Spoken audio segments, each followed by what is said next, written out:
All right, Shabbat Shalom, Shabbat Shalom. Welcome to another one of our Israelites gathering Bible studies for Shabbat. My name is Yadon Yasharal. I'm with my good brother, Hased Yasharala. Shabbat Shalom, Mark. How you doing? Hey, Shabbat Shalom.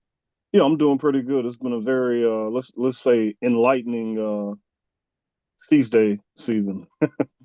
Praise Yah, praise Yah. Yes, sir. We know around these holy days, as the years go by, it definitely kicks up around this time, not only here but around the world. So all praises. And we got a special guest today. We got another one of my good brothers coming out of Alabama. We got Brother Shamar with the Defenders of the Throne Ministry. Shabbat Shalom. Ak, how you doing? Shabbat Shalom, big brother. I'm well today. Thank you. It's a blessing to be here. All praises, all praises. This is one of our good brothers that's been in the fight with us for many years. In the ministry out here, serving the people without expecting anything in return. Another one of my study partners that we get together when we trying to crack these codes and get into things. And I was also blessed enough to be a special guest on his weekly radio show, one of the shows in Alabama. Brother Shamar, tell us a little bit about your radio show that you've been doing for quite some time down there, and where the people can tune in and how they can access it. All praises to the Most High. We just did our last show a few weeks ago. Okay. Yeah, we just did our last show a few weeks ago. It was a blessing to be able to do it. We're looking for opportunities now to get out here and hit these streets and do a lot, get back to what we know, street preaching. You know what I mean? Amen. Spreading the word face to face. Amen. Amen. And that's a whole different type of spirit.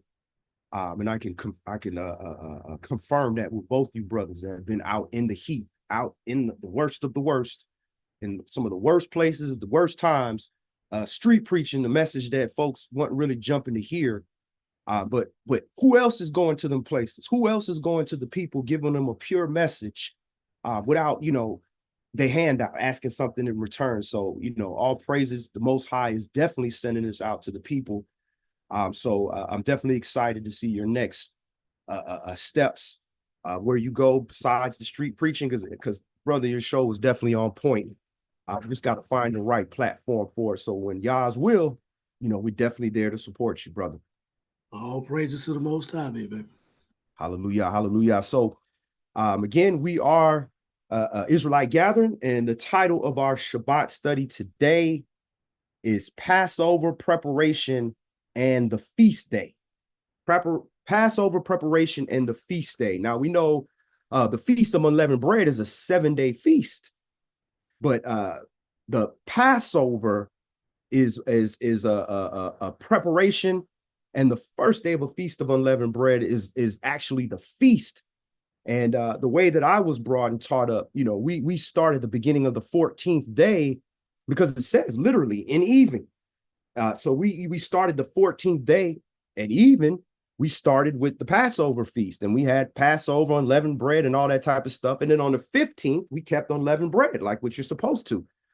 But as we got a little deeper into studying, looking at the Hebrews, it's a little bit different than that. There's separation. And if you read it in just English, we could be confused a little bit. But when we get into the Hebrew and we look at the other witnesses, we can get a little bit more accurate in when we're supposed to keep things. So we had a lot of people asking us about this, and sending me messages and reaching out, kind of some explanation on why things were done different. We're not going to necessarily go into, the day on the calendar and everything as far as the different calendars, because we all know that, there's a lot of calendars going on. But the things that we can confirm in Torah is wherever the 14th day is, this is when this happens. Whenever the 15th day, this is when this happens. So we're going to get into that. We're going to go into a lot of the Hebrew today, and we're going to get into the book of Jubilees, which is going to break it down a little bit easier in English. So with that being said, let's go ahead and open up in the book of Jubilees. So we're going to go to Jubilees, Yobelum, chapter 49. Also, before we get started, I got a little ahead of myself. We do have the Israelite Gathering app. If you have that on your phone, you can go ahead and log into the app and hit the chat. And in the chat, you can ask questions, comment live during the class. We also have an app for the sisters. It's called the Sisterhood app. If you see right here, down here at the bottom, you can scan here and download this. This is for the sisters to kind of get together and address sisterhood issues. And also, there's also a chat for the class there as well. So if you haven't downloaded these free apps, go ahead and download them. This is also on Roku. We got a Roku app for the Sisterhood Network. So this is definitely run by us, for us, and an opportunity for us to have independent discussion. So definitely check that out. But like I said, let's go ahead and open up in Jubilees, chapter 49. Let me go ahead and pull that up. Yobelum, Jubilees, chapter 49.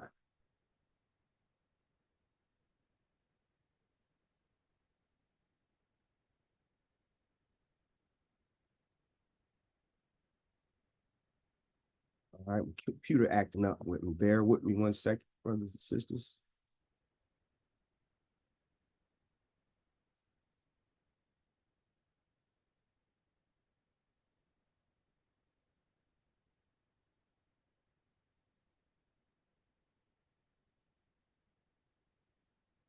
Wow, computer acting like it don't want to move. We're going to get through it. All right, there we go.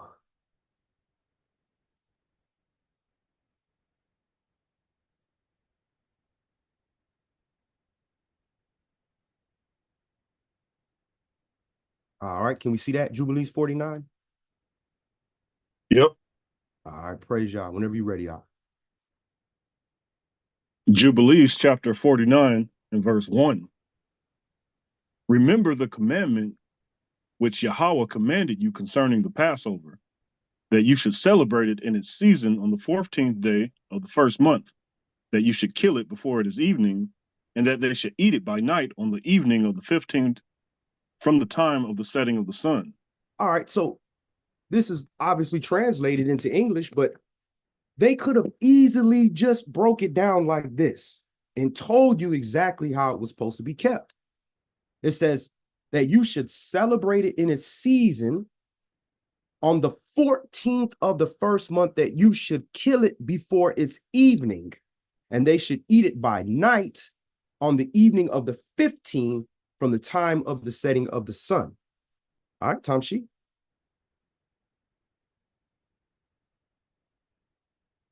Verse 2.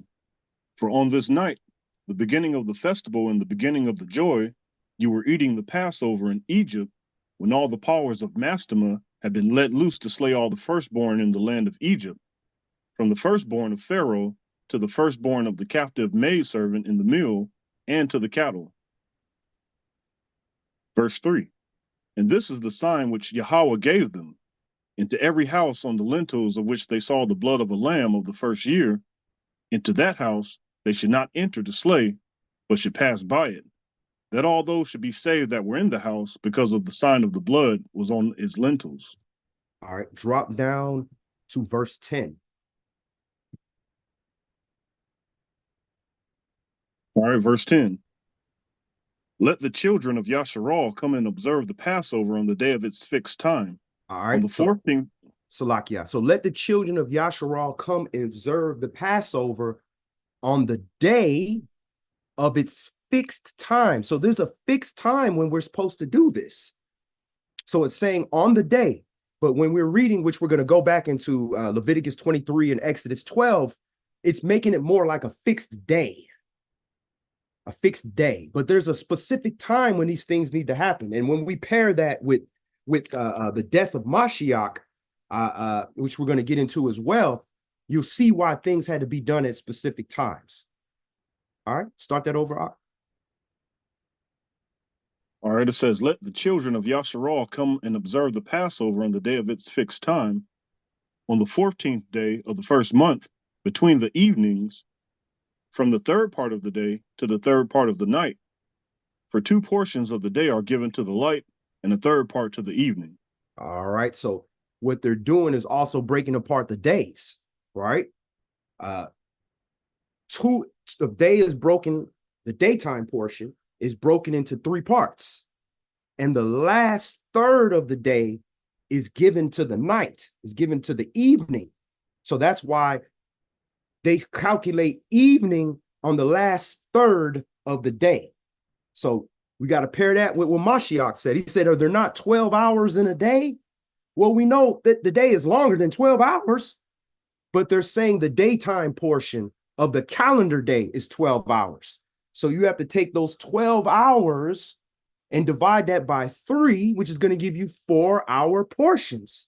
So they're saying the last 4-hour portion of the daylight hours of the calendar day is given to the evening. So that's why the evening is calculated from that point. All right, Tom Sheep. Verse 11. This is that which Yahweh commanded you, that you should observe it between the evenings. You should observe it between the evenings. Now that's confusing. That's a long time, because when we hear evenings, we think in the end of the day, and it goes into, into night, and that starts the new day. But between evenings, what does that mean? Well, that's why they had to break it down and say the last third portion of the daylight is given to the evening. So you have evening, which is growing towards even point, Arab, which is literally halfway between day and night. And then after that point, it grows all the way dark. Those are the 2 evenings. The evening starts at, according to these portions, at about 3 p.m. all the way down till you get to the even point. And then from the even point, it grows to complete darkness, which starts the new daytime. And then that's between evenings. So that's why the Passover lamb had to be killed on the 14th, ending the 14th, between the evening of the 15th, starting the 15th and the 14th. Tamshi? Verse 12. And it is not permissible to slay it during any period of the light, but during the period bordering on the evening, and let them eat it at the time of the evening until the third part of the night, and whatever is left over of all its flesh from the third part of the night and onwards, let them burn it with fire. All right. So the way they write it is so clear. I mean, it's given to you the exact instruction. It doesn't leave room for any misunderstanding. It's not permissible to slay it during any period of the light. Now, again, we memorialize these things, so we're not slaying anything. We believers, we know Mashiach was our Passover lamb. But when are we to memorialize these things, right? It's not permissible to slay it during any period of the light. Remember, are there 12 hours in a day? And the third period of the day is given to the evening. But during the period bordering on the evening, and let them eat it at the time of the evening. So at the time of the evening is when you're starting to get into the 15th day at night. So now you're on the 15th at night. That's when you actually eat the Passover sacrifice. And then it says you have to eat it until the third part of the night. So you do the same thing with the night. The nighttime portion of the calendar day, you split it up in 3. That's 12 hours. And that's roughly 4 hours each. So that last 4 hours of nighttime before you start getting the morning coming, it had to be done before the morning. Verse 13. And they shall not cook it with water, nor shall they eat it raw, but roast on the fire. They shall eat it with diligence, its head with the inwards thereof, and its feet they shall roast with fire, and not break any bone thereof. For All of right, the children of Yahweh. Salakia. Yeah, we can stop there because we're going to be reading a lot of this Passover. So let's get right into Torah. Let's go to Leviticus 23, because Jubilees is not a book that everybody's familiar with. Brother Shamar and brother Cassette, they study out of these books. So, they've been exposed to this, but we know Torah everybody is familiar with Torah. So we want to go to Torah and we want to read it in Torah and make sure there's no contradiction here. Now, if you read it in the English, it's possible that it could be a contradiction. But when we look at the Hebrew, it's clear. All right, so let's go to Leviticus, Wayakra, chapter 23, and we're going to read 1 through 8.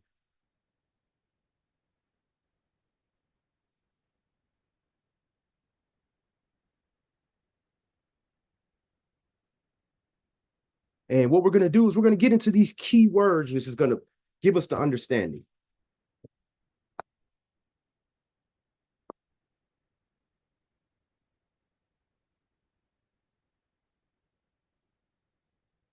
All right, Leviticus chapter 23 and verse 1. And Yahweh spake unto Moshe, saying, Speak unto the children of Yasharal, and say unto them concerning the feast of Yahweh, which you shall proclaim to be holy convocations, even these are my feasts. All right. 6 days. Let's stop right there. We're going to go through a few keywords there. And shalom, shalom to my bro Dre Day Akyam. Good to see you, family. I pray that you are having a great holy day season. And as always, shalom, shalom, sis Sharita. Good to see you as well. All right, so few keywords. Concerning the feast, verse 2, speak unto the children of Yasharal and say unto them concerning the feast. So when we hear feasts, what's a feast? We eating, we celebrating, right? So we see feasts. So in English, we see feasts. We like, okay, these are the days that we're feasting. But if we look at the Hebrew word, it's a different word. It's moad or moade, H4150, and that's properly an appointment that is a fixed time or season, all right? Or specifically a festival, conventionally a year, all right? So feasts here should have been appointed times because there's a different Hebrew word that they use for the actual festival and feasting, all right? Verse 3. 6 days shall work be done, but the seventh day is the Shabbat of rest, a holy convocation. You shall do no work therein. It is the Shabbat of Yahweh in all your dwellings. All right, so it starts off before we get into any holy days. We're going to let you know the first feast day you're supposed to be dealing with, the Shabbat. So let's look at some key words here. 6 days shall work be done, but the seventh day is the Shabbat. So the seventh day is given a name, the Shabbat, right? So let's look at that one. H7676, the intermission, that is specifically the Shabbat. So that is the name, right? The name of the seventh day is the Shabbat. What are you supposed to do on the Shabbat? Rest. But that's a key word here that we got to look at. It's very important. H7677, Sabbathon. Sabbathon. And that is a Sabbatism or special holiday. So this is letting you know the first holiday that you're going to deal with in the week, you know, other than New Year's and stuff like that, is going to be the Sabbath day. You're going to have a Sabbatism or special holiday. It's treated like a holiday we don't like to use that word, but it's a holiday. It's treated like a holiday. And on that holiday, you have a holy convocation and you shall do no work. So anytime we have a Sabbathon, regardless of what day it is, we are not to work. We are to rest. And it's a feast day. It's holy convocation. All right, Tom Sheep. Verse 4. These are the feasts of Yahweh, even holy convocations, which you shall proclaim in their seasons. All right, so if we even look right here in verse 4, it says, are the feasts. Then it has H4150 again, which is Moade. But then right here, which you shall proclaim in their seasons, they're using the same word. Moade again. So why would they choose to write it that way? They could have just clearly told you what it meant. All right, verse 5. In the 14th day of the first month at even is Yahweh's Passover. All right. So the 14th day of the first month at even is Yahweh's Passover. So when we see at even, we know that that's evening. So we know at night when it begins even or whatever, that will be Passover, right? But why are they giving a specific time? Because go to the next verse. Verse 6. And on the 15th day of the same month is the feast of unleavened bread unto Yahweh. 7 days you must eat unleavened bread. So why they didn't say, well, at even on the 15th? So you start at even. Because the whole day, the whole day is the feast. It's not just from the even on or at a specific time, but when it comes to Passover, Pesach, it's telling you the specific time when you're supposed to do that sacrifice. And for us, when we're supposed to memorialize the sacrifice that was done for us. And then when you look in verse 6 again, they're using that word feast again. And on the 15th day of the same month is the feast of unleavened bread, but they're using a different word. So if we were reading in Hebrew, we wouldn't see these same words. We would see the difference. So let's look at that word. H2282, Hag, a festival or victim, therefore, the feast day, the sacrifice, the solemnity. So when they sacrifice and actually eat it, that's the feast. So they're even in the Hebrew, it's showing you on the 14th day at even is Yahweh's Passover, right? Now let's look at that word at. Because remember, we just saw it in Jubilees 49, it literally said between evenings. So Torah shouldn't conflict that. It shouldn't be no contradiction. So let's look at that word. H996, Bane. And that's properly the constructive contracted from an otherwise unused noun from a distinction, but used only as a preposition. So a preposition is like before, it's like showing a relation when something is happening. So above, below, before, after. So with this particular situation, Bain is talking about between. So if they would have translated in English properly, according to the Hebrew, it would have gave you a specific time. Between evening is Yahweh's Passover. So between the 14th, growing towards the 15th, and between those evenings, the evening that start the 15th and evening that's starting the end of the 14th, that's when you're supposed to, if we were actually killing the lamb, slaughter the lamb. And then as it turns the 15th day, when we know, according to biblically, most of our understanding is that when the night comes, that starts the next day. So that's why it says on the 15th day of the same month is the Feast of Unleavened Bread. All right, Tom Shee.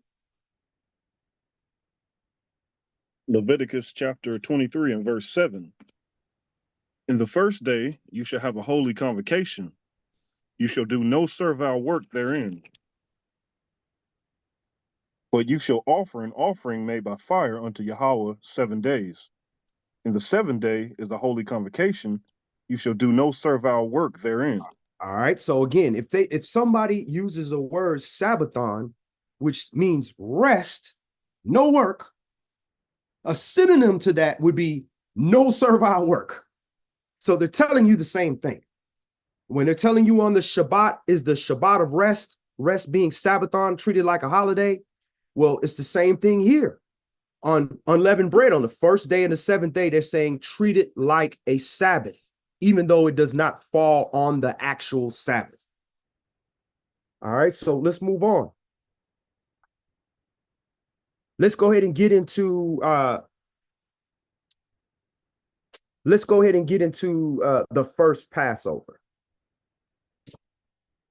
Let's go to Exodus 12, Shemot 12.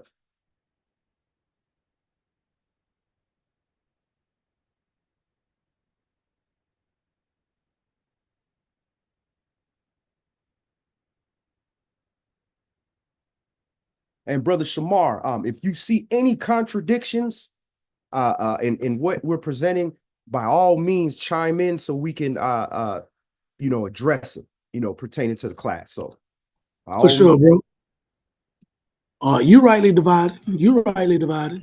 praise Yah, because All praise. we're not the type of ministry, which you know us, but we're not the type of ministry where it's dictatorship, where whatever the mores say or whatever the readers say, that's final. No, what we're doing is we're not the teachers.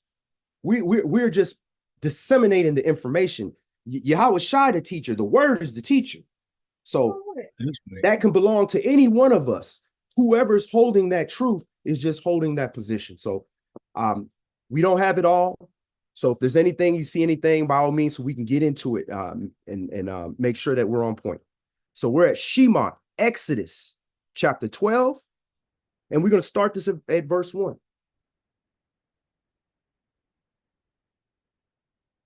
All right, Exodus chapter 12 and verse 1. And Yahweh spake unto Moshe and Aaron in the land of Egypt, saying, This month shall be the beginning of months. It shall be the first month of the year to you. All right, so that's the first thing we finding out here is that the new year is individualistic to us. This is for us. Because you got to remember, I remember your wife, Brother Shamar, was talking about, the time in heaven versus the time here on earth. The earth, we're given signs to keep us on time, but heaven is not dictated by the sun, moon, and stars for us. All this is contained inside of our firmament. He's above the firmament. So let it be done on earth as it is in heaven. So heaven is doing it this way. And heaven is saying, my people that I chose to be the people to teach the world to do it is going to be doing it this way. But the rest of the world can do things as it pleases. But us Hebrews, he said, this month is Rosh Hashanah, the beginning of, not Rosh Hashanah, but the beginning of months of the year for you. Rosh Hodesh, excuse me. Verse 3. Speak you unto all the congregation of Yasharal, saying, In the 10th day of this month, they shall take to them every man a lamb according to the house of their fathers, a lamb for a house. All right, let's look at that word Shana real quick for year.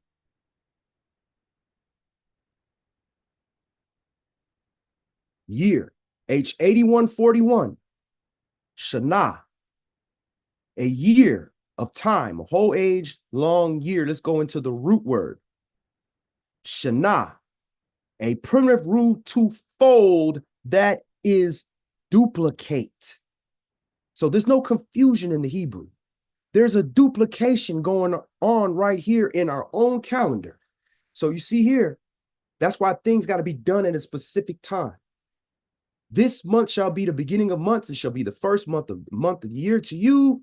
And then it says, in the 10th day of this month, they shall take every man a lamb according to the house of their fathers, a lamb for a house. So on the 10th day is when they grab the lamb in the first month. So if we're going to duplicate that in the second half of the year, can anybody tells me what happens on the 10th day of the first month of the second half of the year?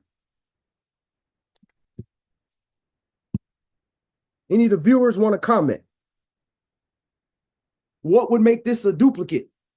How do you duplicate the 10th of the first month? My wife told me to say atonement. Khan, hallelujah. So we're seeing a duplicate going on here. You're seeing on the 10th day of the first month, we grabbing that lamb, right? And then we're seeing the same thing. The 7th month, 10th day, you grabbing that lamb. All right, Tom Sheep. All right, verse 4. And if the household be too little for the lamb, let him and his neighbor next unto his house take it according to the number of the souls. Every man according to his eating shall make your count for the lamb. What no covetousness or selfishness built into our holy days. It was about sharing. It was about, coming together. It wasn't about you had so much, you put it in a big barn so you could have some more, or charging people to come by and all that. That's not what it was about. All right, Tom Sheep. Verse 5. Your lamb shall be without blemish, a male of the first year. You shall take it out from the sheep or from the goats, and you shall keep it up unto the 14th day of the same month, and the whole assembly of the congregation of Yasharal shall kill it in the evening. All right. So again, it sounds like, killing the evening. You think, all right, well, that means on the 14th day, starting in the evening, you kill the lamb, right? But that's not the case. You can't kill it until the nighttime portion of the 14th day. Remember, the day is broken into thirds, and the last third of the daytime portion is given unto the evening. And then they let you know they're not talking about the 24 hours broken into thirds.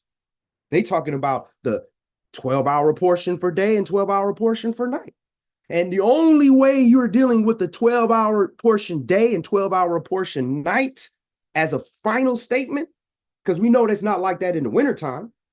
We know it's not like that late in the summer, or early in the summer or whatever, when it's way longer.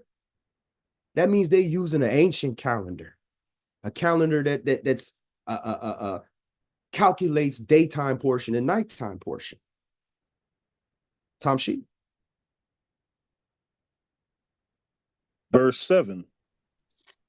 And they shall take of the blood and strike it on the two side posts and on the upper doorposts of the houses, wherein they shall eat it. And they shall eat the flesh in that night, roast with fire and unleavened bread, and with bitter herbs shall they eat it. All right, so let's just do the thought process like we were actually there. All right, so if we kill the lamb on the 14th day, starting the 14th day, we have all day to kill the lamb. We have all day to put the blood on our doorposts. And then the nighttime comes, right? And then you go into the 15th and you have to have it done by morning. What would be more haste if you can't kill it towards until the end of the day when it's about to change days and you have to eat it quickly, or if you have all day to prepare? You couldn't have had all day to prepare because we're going to read the sequence of events. Go ahead.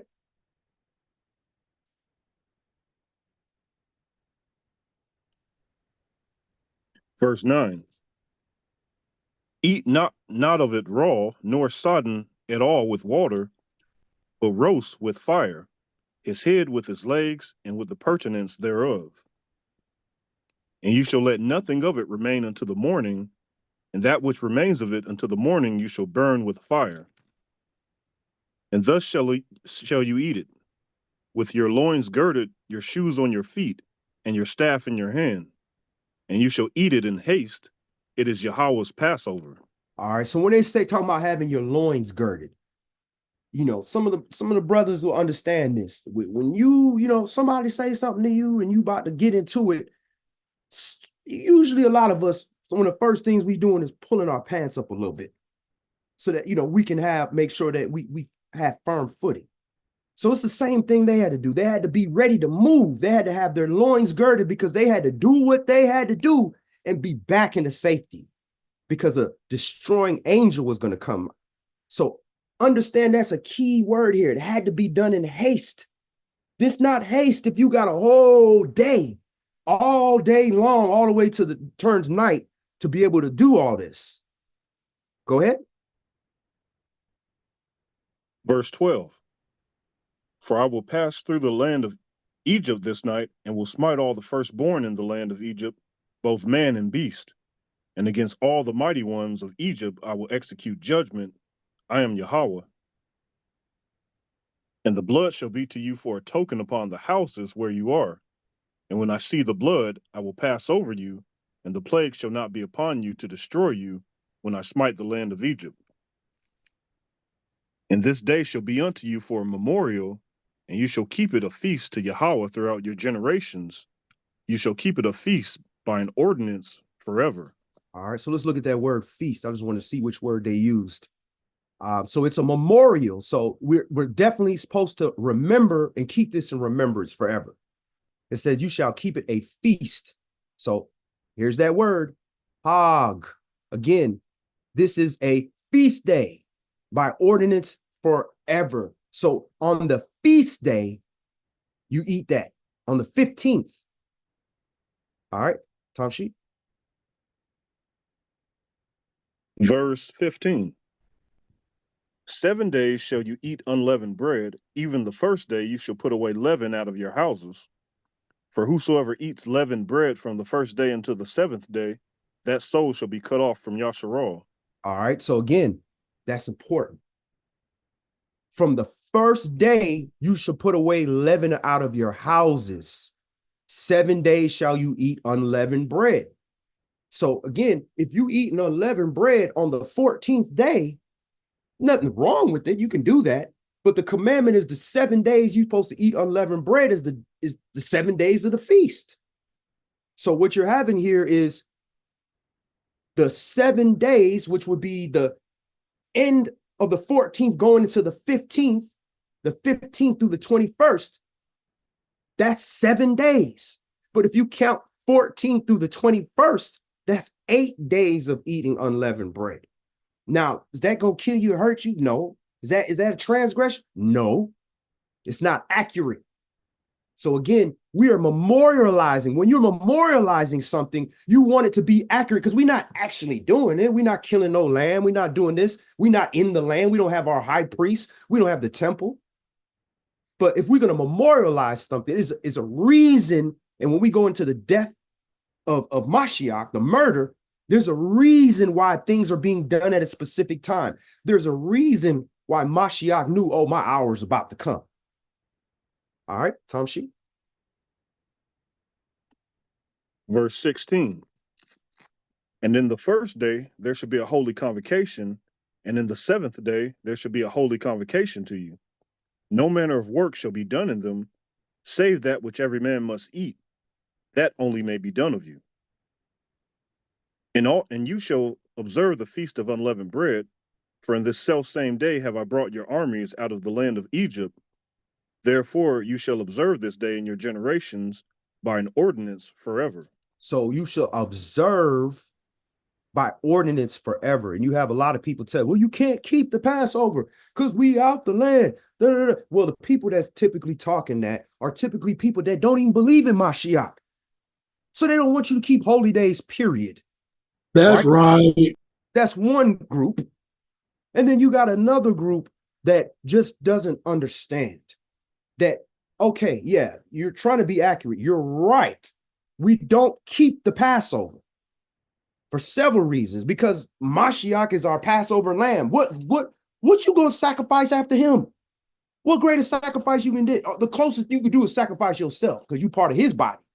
But other than that, you can't do a greater sacrifice than that. But again, we supposed to memorialize, remember forever. Do you have to be in the land and remember the commandments that was given to your forefathers?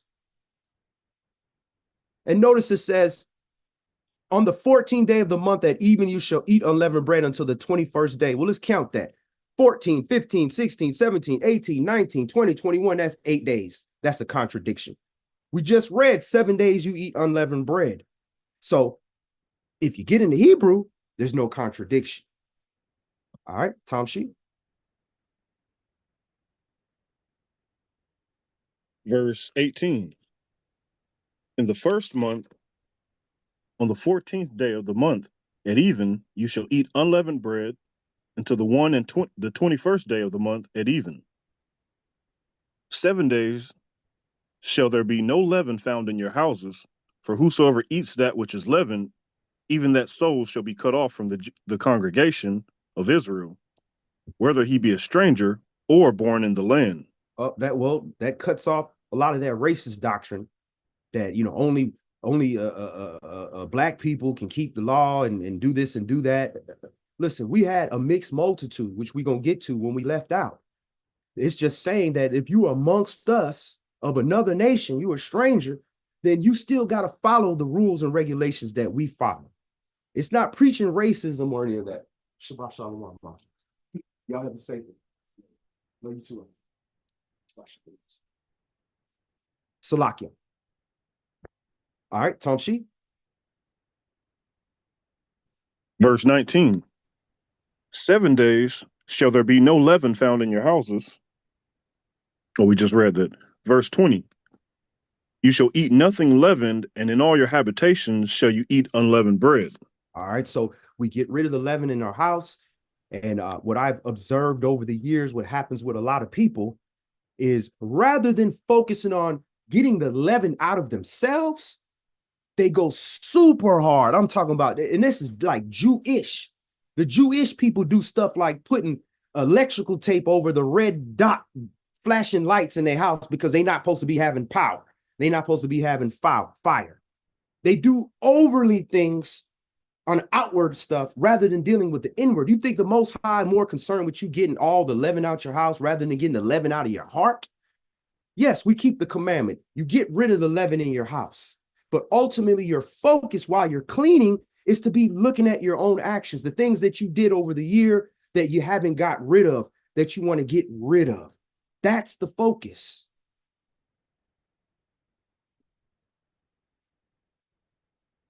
Verse 21. Then Moshe called for all the elders of Israel and said unto them, Draw out and take you a lamb according to your families, and kill the Passover. And you shall take a bunch of hyssop and dip it in the blood that is in the basin, and strike the lintel and the 2 side posts with the blood that is in the basin, and none of you shall go out at the door, and go out at the door of his house until morning.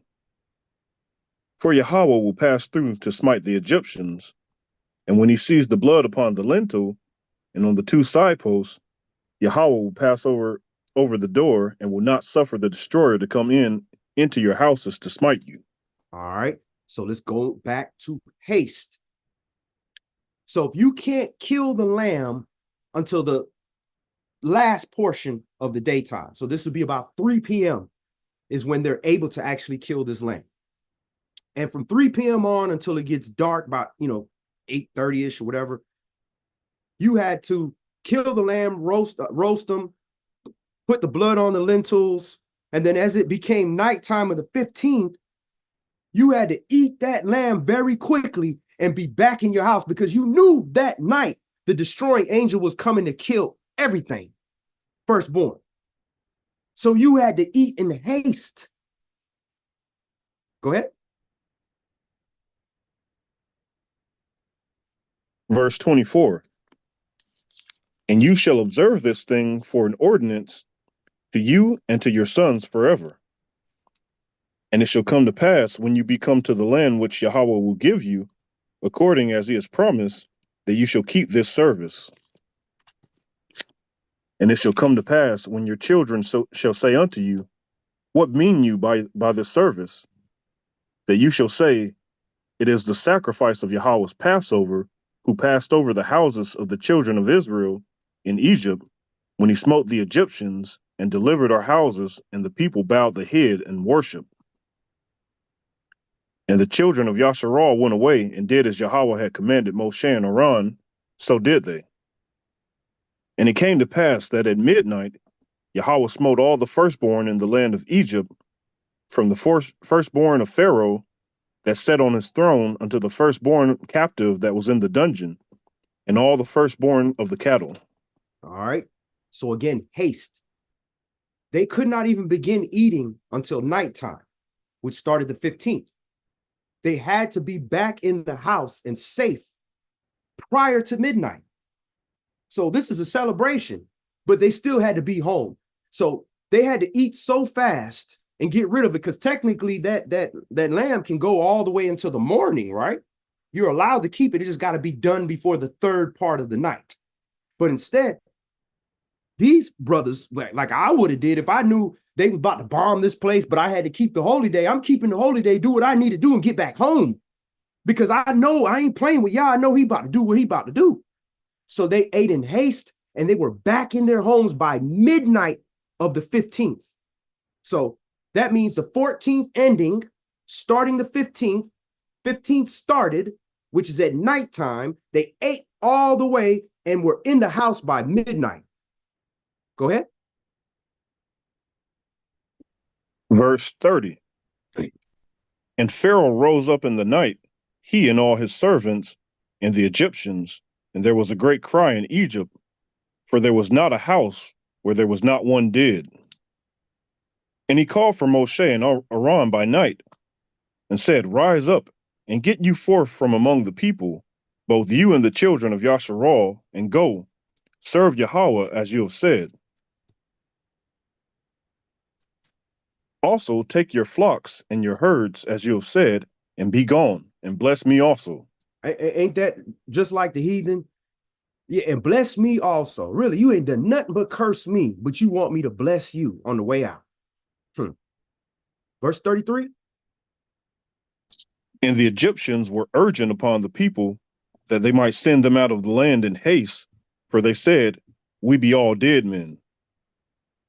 And the people took their dough before it was leavened, their kneading troughs being bound up in their clothes upon their shoulders. And the children of Israel did according to the word of Moshe, and they borrowed of the Egyptians jewels of silver and jewels of gold and raiment. All right, so they borrowed. So, they never coming back.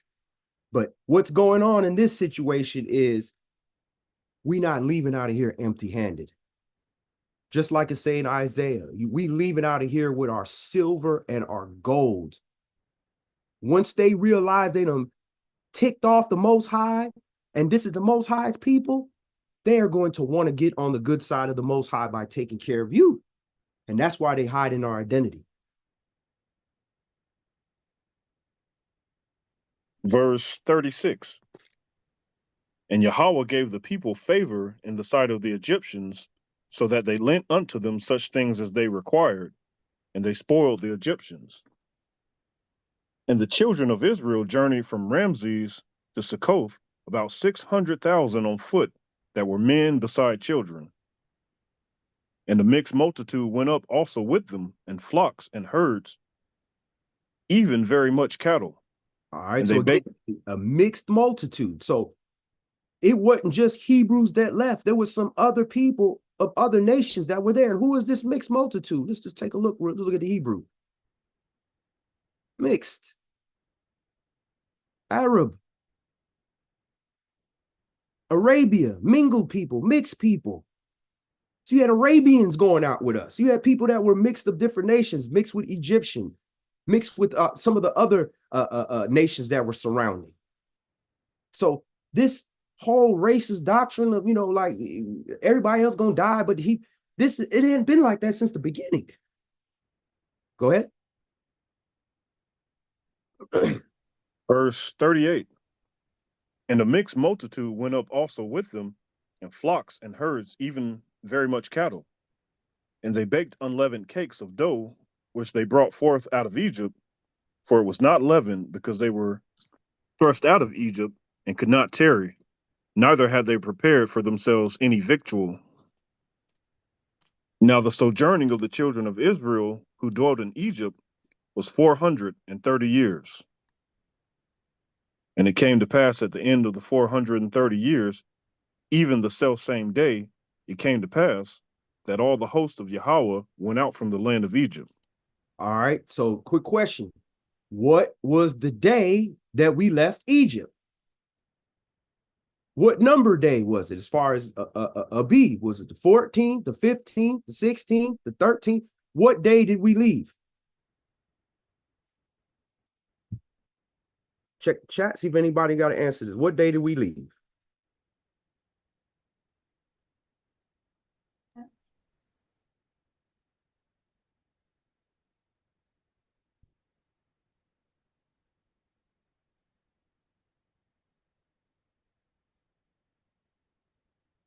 The 15th.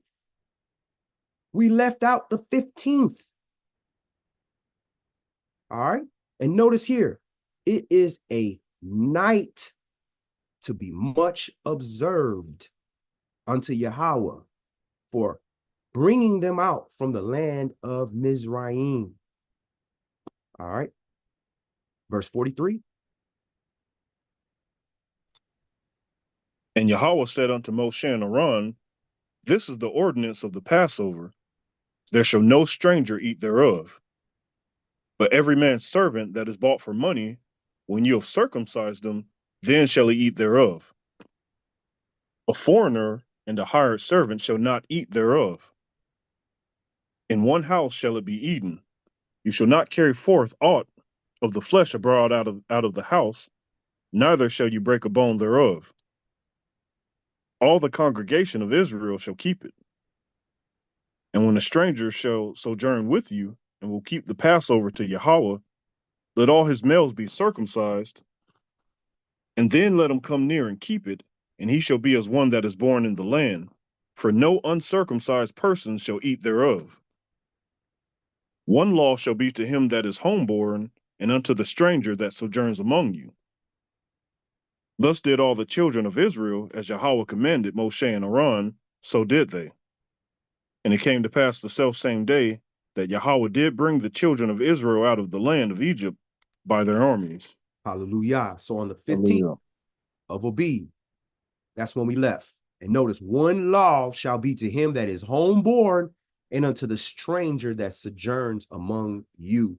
So it was never about excluding people and separatism. It was more about being set apart. And if you are not set apart, you can't be amongst those that are set apart unless you set yourself apart. All right, so let's go ahead and get into Mashiach. Let's see how Mashiach is confirming these days and fulfilling. Because we know if we go to Revelation, chapter 1 and chapter 2, it talks about the menorah, and standing in the midst of the menorah is the Son of Man. So this is metaphoric and showing that Mashiach is fulfilling these holy days, with each 7 days of the candle representing a holy day. So he came and he fulfilled, and we're fulfilling him, the holy days, by being the body of him right now. All right, so let's go to Matthew chapter 26. We're going to end here. We're going to go through this chapter, and we're going to go through the timeline of Mashiach's murder. So Matthew chapter 26, and let's go ahead and start that at verse 1.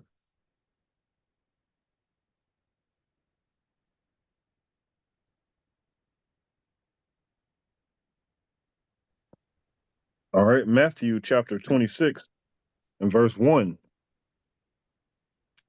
And it came to pass, when Yahushua had finished all these things, he said unto his disciples, you know that after 2 days is the feast of the Passover, and the Son of Man is betrayed to be impaled. All right. So there's a reason he's giving you a play-by-play of the days. All right. So in 2 days is the Pesach. All right. Verse 3. Then assembled together the chief priests and the scribes and the elders of the people unto the palace of the high priest, who was called Caiaphas, and consulted that they might take Yahushua by subtlety, and kill him. But they said, not on the feast day, lest there be an uproar among the people. All right, but they said not on the feast. They added that day part, but not on the feast, at least there be an uproar among the people. Because again, these Jewish Sanhedrin people, they believe they were righteous by keeping the law. Well, we commit murder, just don't do it on the Sabbath, the Sabbathon. You can do it on the preparation day, not on the Sabbathon. Verse 6. Now when Yahushua was in Bethany, in the house of Simon the leper, there came unto him a woman having an alabaster box of very precious ointment, and poured it on his head, and he sat at meat. But when his disciples saw it, they had indignation, saying, to what purpose is this waste? All right, drop down to verse 17. All right. Remember, we started 2 days until Pesach. Verse 17. Now the first day of the feast of unleavened bread, the disciples came to Yahushua, saying unto him, where will you that we prepare for you to eat the Passover? And he said, go into the city to such a man, and say unto him, the master says, my time is at hand. I will keep the Passover at your house with my disciples. All right, so what we're noticing here is that there's a different timeline going on, because Mashiach is preparing to have the Passover at a different time than what they call the Jews' Passover. So he's keeping it earlier than the Sanhedrin is keeping it. Why is that? Is that because he just decided to do that? Because, you know, it don't have to be on a specific time. He just going to do it early because he's running out of time? I doubt it. Because he literally is the word in flesh. So if anybody was doing the Passover correctly, it was the word in flesh. And he's doing it earlier than they are doing it. Go ahead. Verse 19. And the disciples did as Yahushua had appointed them, and they made ready the Passover. All right. So it says 2 days before Passover. Now it's saying the first day of the Feast of Unleavened Bread. But they're preparing on this day. So this can't be the 15th day, because this is when they're preparing things. So how do we know that? Let's keep going. Verse 20. Now when the even was come, he sat down with the 12. All right. So verse 19, they made ready the Passover. That is the preparation. That is the 14th. But now when even is coming, when it starts to become dark, now he's sitting down to eat with the 12.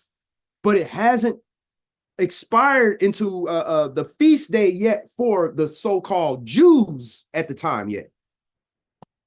So his calendar is before theirs. Verse 21. And as they did eat, he said, Verily I say unto you, that one of you shall betray me. And they were exceeding sorrowful, and began every one of them to say unto him, Master, is it I? And he answered and said, He that dips his hand with me in the dish, the same shall betray me. The Son of Man goes as it is written of him, but woe unto that man by whom the Son of Man is betrayed.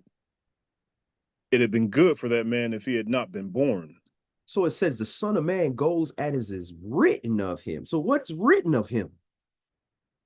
Well, he is the Passover lamb. So he knows he has to move according to the way it was written, because he's literally the word in flesh. So he's following the same things that we're reading, but he's literally manifesting it. Go ahead. Verse 25. Then Judas, which betrayed him, answered and said, Master, is it I? He said unto him, You have said. And as they were eating, Yahushua took bread and blessed it and brake it and gave it to the disciples and said, Take, eat. This is my body. All right. And he Now, took, if anybody correct me if I'm wrong, does anybody have any readings on this Passover or the Last Supper or anything like that that actually show Mashiach eating lamb? Are you familiar? Anybody? Because everything I see here is bread and wine. Everything here. The Sanhedrin and everybody else would have been eating lamb. But this is different. He's eating bread. All of this is representation, because he is that Passover lamb. Go ahead. verse 27. And he took the cup and gave thanks and gave it to them, saying, Drink you all of it. For this is my blood of the New Testament, which is shed for many for the remission of sins. But I say unto you, I will not drink henceforth of the fruit of the vine until that day when I drink it new with you in my Father's kingdom. And when they had sung a hymn, they went out into the Mount of Olives. Then said Yahushua unto them, All you shall be offended because of me this night. For it is written, I will smite the shepherd, and the sheep of the flock shall be scattered abroad. But after I am risen again, I will go before you into Galilee. Peter answered and said unto him, Though all men shall be offended because of you, yet will I never be offended. Yahushua said unto him, Verily I say unto you, that this night before the cock crow, you shall deny me thrice. Woo. 3 times. What night? This night. So this is a clue to let you know when Mashiach is being taken. Because this very same night, the 15th of the true calendar, Mashiach is eating the Passover. And that same calendar day, he's going to be denied 3 times. So when we see the denial, then we know, okay, this is literally the 15th, the real 15th. But it was a different day for them on their calendar. Go ahead. Peter said unto him, Though I should die with you, yet will I not deny you. Likewise also said all the disciples. All Then right. came Yahweh. Let's go to verse. Let's go to the denial. So he's betrayed and arrested. All of this is taken on the same day. Verse 69.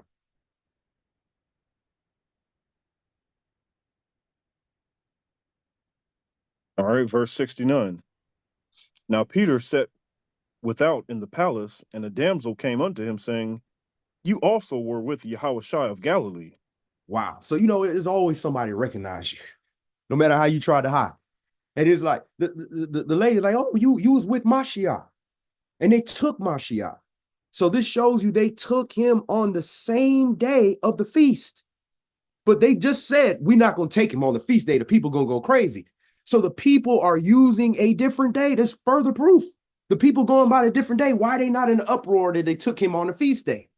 Because it's not the feast day on their calendar that they're using. But the true calendar, this is all happening on the feast day. Go ahead. Verse 70. But he denied before them all, saying, I know not what you say. That's once. Go ahead. And when he was gone out into the porch, another maid saw him and said unto them that were there, This fellow also was with Yahushua of Nazareth. And again he denied an oath, I do not know the man. That's twice.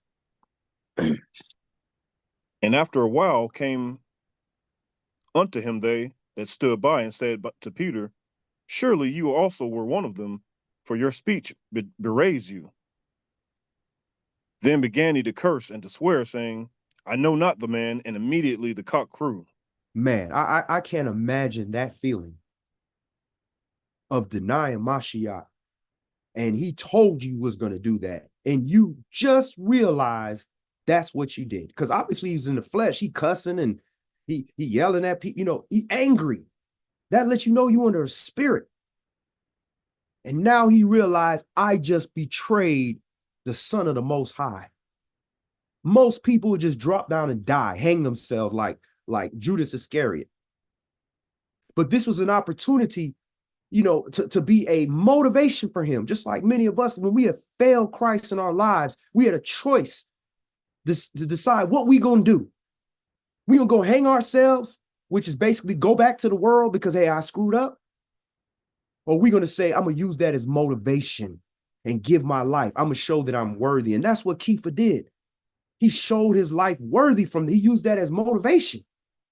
Go ahead. Verse 75. And Peter remembered the word of Yahushua, which said unto him, Before the cock crow, you shall deny me thrice. And he went out and wept bitterly. All right, praise y'all. Let's go to chapter 27. And I just want to show you when he dies. All right. Let's start this at verse 32. Matthew 27 and 32 for the conclusion. All right, verse 32. And as they came out, they found a man of Cyrene, Simon by name. Him they compelled to bear his stake. And when they were come unto a place called Golgotha, that is to say, a place of a skull, they gave him vinegar to drink mingled with gall. And when he had tasted thereof, he would not drink. And they impelled him and parted his garments, casting lots, that it might be fulfilled which was spoken by the prophet. They parted my garments among them, and upon my vesture did they cast lots. And sitting down, they washed him there.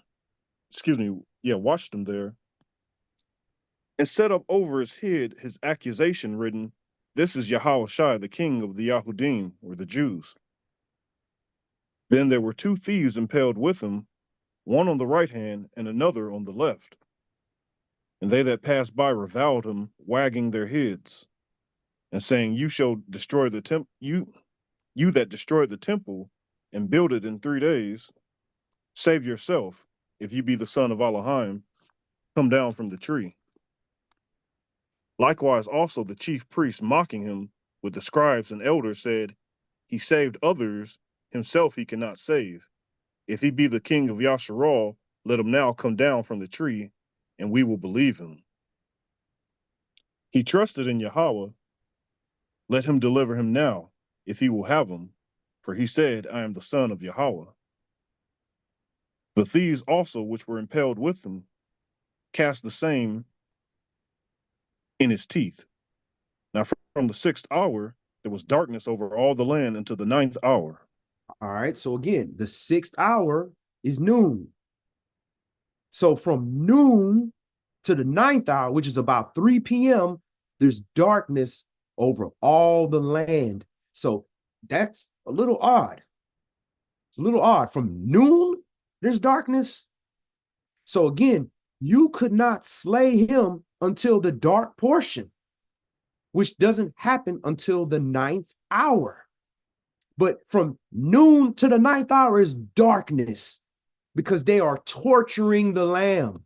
They're slaying the lamb, but he could not be slayed until the 9th hour. Go ahead, verse 46.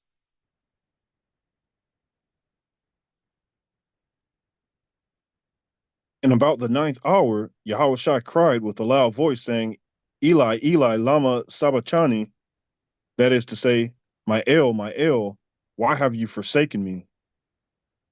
Some of them that stood there, when they heard that, said, This man calls for Elias.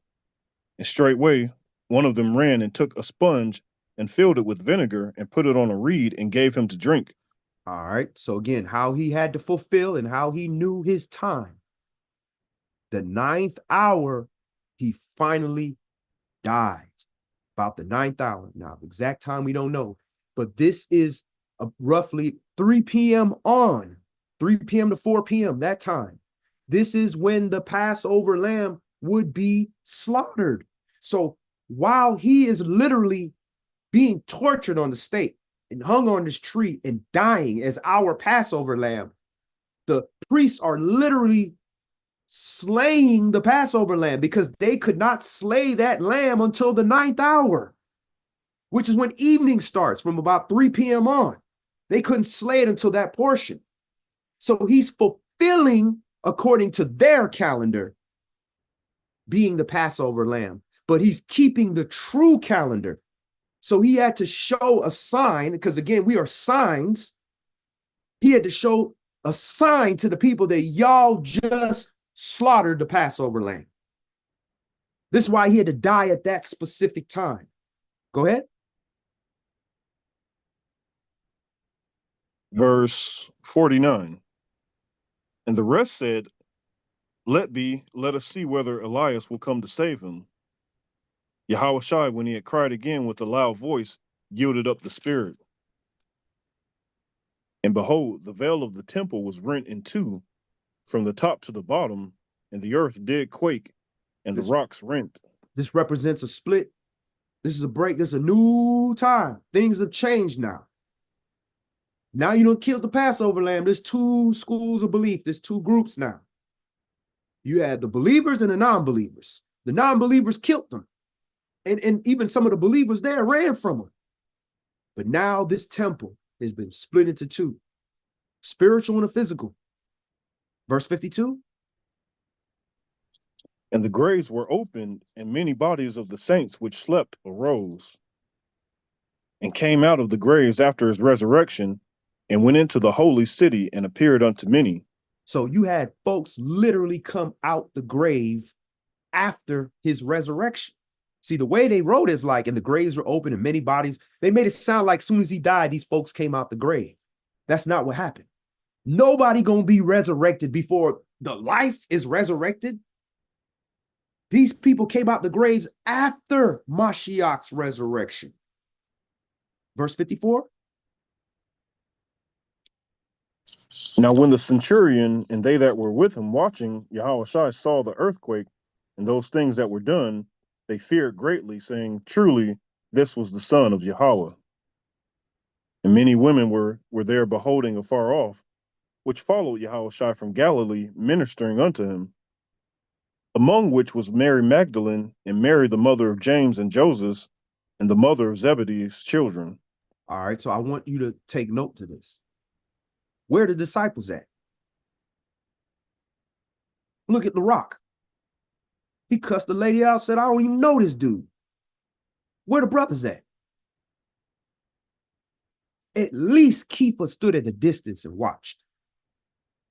Everybody else took off. And Kepha denied him. But who stood there? The women. These women, they could have grabbed up the women and said, oh, you with them too. String her up too. But the women stood there. And who did he show himself first to? The women. Go ahead. Verse 57.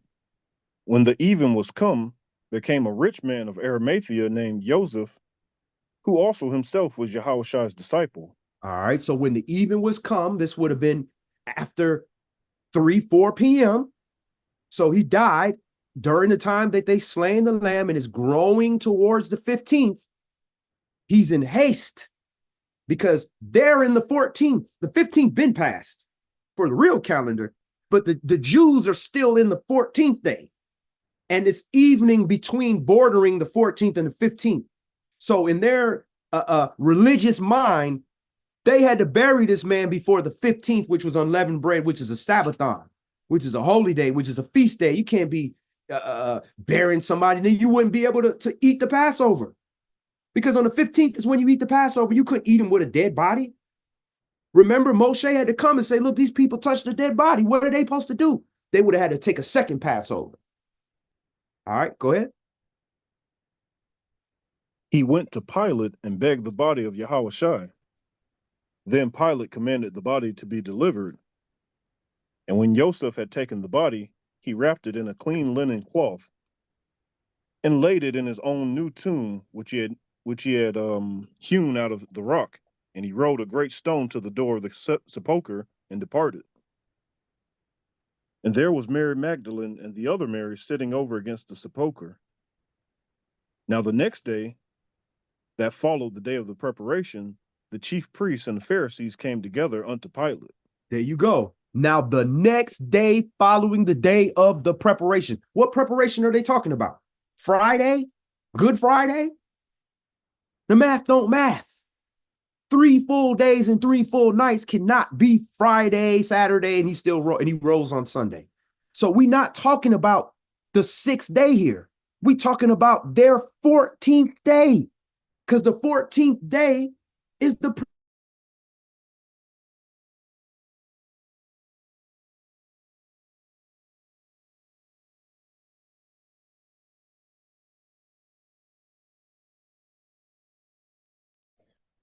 Looks like we lost Brother Yadon.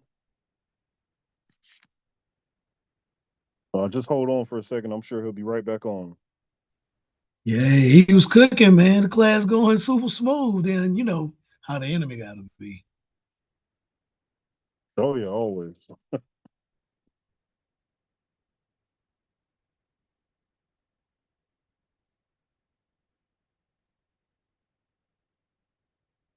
He should be back in a few moments.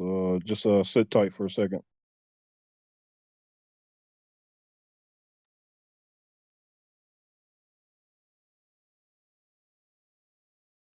You know, one thing people miss, and he's putting his finger all over it, is that there really is 2 different calendars running at the same time. He's like the first person I've heard to. Well, I take it back. The second person I've heard to put their finger on it. It's amazing. Yeah, definitely. Definitely.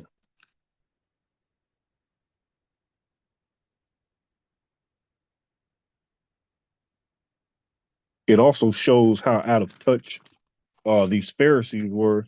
I mean, not only that in what they're doing, but even before this happened, how they're mocking this man that they're putting to death and saying, you know, that if you're really the son of God, then you need to be brought back. Like, then you can just, you know, you can save yourself. And it's like, even when you look at that kind of heart, that's not even the heart of someone who's truly serving Yah should have, because Yah says not to mock your enemies. You know what I'm saying? Like, your enemies is that's for him to deal with. You know what I'm saying? And so for these people, it really just highlights so much of the wickedness that were in these people's hearts. Can't do nothing but agree with you, brother. I can't do nothing but agree with you. Oh, praise Yah. They plotting the man's murder right before the holy day. You see what I'm saying? Right. Like, I can't go in there and talk to Pilate because I don't want to be defiled, even though I'm setting this man up for a murder. That's crazy. All right. And it really shows you that these people weren't moving by the spirit, and they didn't even stop to think like, okay, let me consider this. Instead of just, you know, running off of doctrine, at least let me sit here and consider, what if this man is true? He's doing good works, he's healing people. What if there's something to this? At least let me consider that. But you see, they were so locked in to their traditions that they didn't even stop to reflect or even really ponder on what was going on, or even seek the Father, you know? Because I'm pretty sure if they sought the Father sincerely, they would have been shown, you know what I'm saying? But you also have to have a certain heart posture to do that. And we see clearly that they didn't have the heart to even to do that, because they're putting the Messiah to death, you know? Yeah, man, I can't do that. Like I said, I can't do nothing but agree. These boys are chasing political power, trying to look good and getting their hands dirty at the same time. But the master said, he said it's better to clean the inside of the cup before you clean the outside. Yep. Them boys had the game all messed up. Yep. I was reading recently in I think it's First Samuel, reading about Saul, and I don't know if you remember, but there was a time in which Samuel, the prophet Samuel, basically came to let Saul know, like, hey, you know, Yah's removed you from the throne. You know, he's giving it to someone else. It was after Saul was commanded to kill the Amalekites, and he left them alive because he feared the people. Well, basically, after I think we have our brother Yadon back, or do we? Praise y'all. Yeah, I'm back on the line. The computer's cut off, but go ahead and continue. Oh no, what I was saying was because we're talking about the Pharisees and their hearts, and Right. basically I brought up something I was reading the other day in Samuel. You know, after Samuel had basically informed Saul that he was being removed from the throne, when Saul admitted basically that he sinned, he said, "I have sinned, but honor me now, and let's go honor your God in front of the elders and whatnot." And it really like illuminated and really showed where Saul's heart was in reference to Yah, because it's like you admit you're sinning, but you're gonna turn around and you're still trying to please the people. You know what I'm saying? Because the brother just mentioned that these Pharisees were seeking power, and you see in even in Saul's heart, he was still seeking to be recognized by the people, even after Samuel coming to him and saying, "Hey, you did this thing. You're being removed from the throne." He's still focused on how he looks in front of the people, and he's not focused on how he looks in front of Yah. You know what I'm saying? And I don't think any of these Pharisees who are putting the Messiah to death, any of them stop to think like, hey, is this really the will of the Most High? I don't think that was on their mind for a second.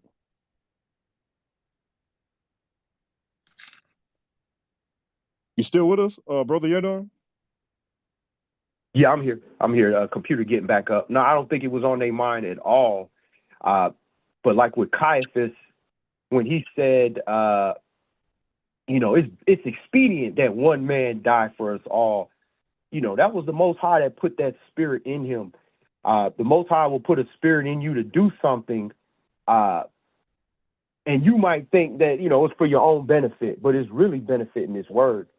But absolutely, these Pharisees was not caring at all about these things. And that's why they hated Mashiach so much, because he was taking away, focusing it back onto the word and righteousness versus the religious and the ceremonial and the money and all that type of stuff.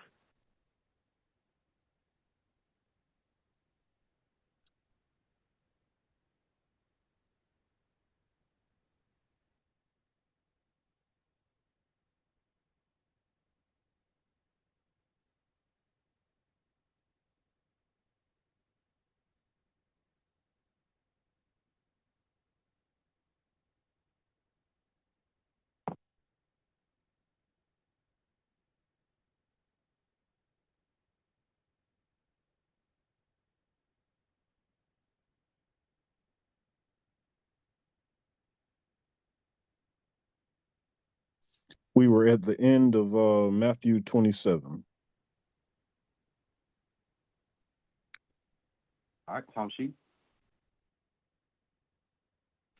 I believe we were at Matthew 27 and verse 63 or 62. Now the next day that followed the day of preparation, the chief priests and Pharisees came together unto Pilate, saying, Sir, we remember that the deceiver said, while he was yet alive, after 3 days I will rise again.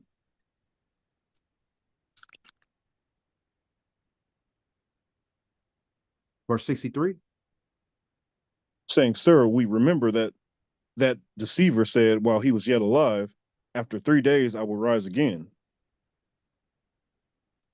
Command therefore that the sepulchre be made sure until the 3rd day, lest the disciples come by night and steal him away, and say unto the people, He is risen from the dead. So the last error shall be worse than the first. All right. So they smart enough to know what he said, and they smart enough to count 3 days. So they said, okay, he said 3 full days and 3 full nights. Okay, we're going to see. Make sure. Verse 65. Pilate said unto them, You have a watch, go your way, make it as sure as you can. So they went and made the sepulchre sure, sealing the stone and setting a watch. Praise Yah. So that's all we're going to read today. But really what we just wanted to cover and really to get a good understanding is that these things happen at a specific time and a specific date for a reason. So when we memorialize it, we want to do our best to try to memorialize as close as possible to the dates that they're giving us and the times that we're giving us. Timing is everything. A lot of people feel like, when they watch warriors fight or boxers or mixed martial arts, oh, he's so fast, he's so quick, and they think that it's all about speed, but that speed and everything is all about timing. Everything is about timing. So Mashiach knew the time. That's how he was able to know, oh, I'm gonna die on this day. Oh, it's coming close, because he knew what the commandments were pertaining to these things. So again, the class was not to make anybody feel like they doing, the wrong Passover or anything like that. It was just to get in the scripts, find the most accurate information we can. We are memorializing. So we want to remember the sacrifice that was made for us. That's what this is about. Remember the sacrifice that was made for us. A whole innocent man died for our sinful behinds so that we can have an opportunity to do better. And to get rid of the leaven, the sin that we carry, because that leaven causes us to puff up and think that we are better than what we are, when we're nothing but worms and filthy rags in our best estate. So if you're keeping your Passover today or tomorrow or next week, whatever, that's not a contention with us. We just want to celebrate Mashiach, celebrate this time, focus on the sin that's within us that we're trying not to carry into the next feast day, and enjoy this time with your family. Brother Shamar, anything the Spirit's leading you to add before we close out? Ain't gonna say it's the Spirit, but it's been a blessing to sit here and enjoy this good old-fashioned teaching you laying down today. Hallelujah. Praise Yah. You know, when you got the scholars on, Brother Cassette and Brother Shamar, and they say your word on point, hallelujah. Because that's all we want to do is spread his word, not our word. You know, you want to hear my word, you know, you might not like it because it might not go with what you think. But this word here, we all gonna love it, because this is our life. This is what's going to lead us into the future. And all these things that are happening, it's all happening according to these scriptures. Folks think they doing what they want to do, but they moving according to these scriptures. Brother Cassette, any last thoughts? Nothing at the moment, but like the brother said, it's a great class, and I appreciate the insight and the the study. Praise Yah, praise Yah. Well, thanks again, Brother Shamar, for coming on. And as always, Shabbat Shalom to you and your family, and Shabbat Shalom to the viewers, and Shabbat Shalom, Brother Cassette out there on the other side of the world. Everybody enjoy your matzah. You should be into matzah by now, into unleavened bread. If not, enjoy your Pesach. Elder Zahar, he's going over to another ministry. They're keeping Pesach tonight. So, may them enjoy the feast day as well. And Yah's will, we will see you for next Shabbat. Shabbat Shalom, y'all. Shabbat Shalom. Shabbat Shalom. Shabbat Shalom, y'all. Yes, man.